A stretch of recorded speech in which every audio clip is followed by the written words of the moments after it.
काल नांदेडमध्ये पूल पडला, कारण 2 विद्यार्थी कसेबसे वाचले. सांगण्यात काय आलं की ते भूकंपामुळे झालं. अरे पुलाची एक भिंत खाली पडते, सगळी माती रस्त्यावर येते, एखादी तरी झोपडी पडली असेल की नाही त्या 4.5 रिश्टर स्केलच्या भूकंपानं.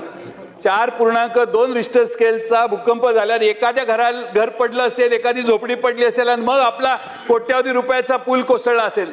पण हाच पूल कोसळला, बाकी काही मुनगंटीवार साहेब पडलेला नाही. हा पूल का कोसळला याची चौकशी केली पाहिजे. आम्ही तुम्हाला बदनाम नाही करत, तुम्ही स्वतःवर घेऊ नका.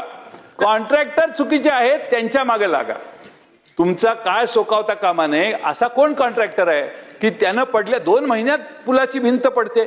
अध्यक्ष महोदय, हे गंभीर आहे. तुम्ही साहेब, माझी तुम्हाला विनंती आहे, तुमच्यावर माझा पूर्ण विश्वास आहे, तुम्ही याच्यात लक्ष घाला. तो कोण कॉन्ट्रॅक्टर त्याला बोलवा, मुख्यमंत्री महोदयांना किंवा ते बांधकाम मंत्री कोण आहेत त्यांना बोलवा.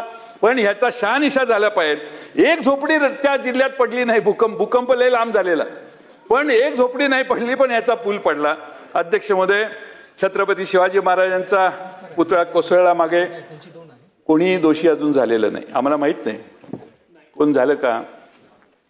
होर्डिंग पडली, 13 माणसं दगावली, कोणीही दोषी नाही. मेट्रोचं बांधकाम कोसळून माणूस दगावला, कोणीही दोषास पात्र नाही. झाड शाळेच्या बसवर कोसळून एक निष्पाप जीव गेला, कोणीही दोषी नाही. यामध्ये कुणीच दोषी नसेल, ह्या पुलातही कोणीच दोषी निघणार नाही अशी मला खात्री आहे. कारण आता आशाच संपलेल्या आहेत, सगळ्या आशा संपलेल्या आहेत न्याय मिळण्याच्या.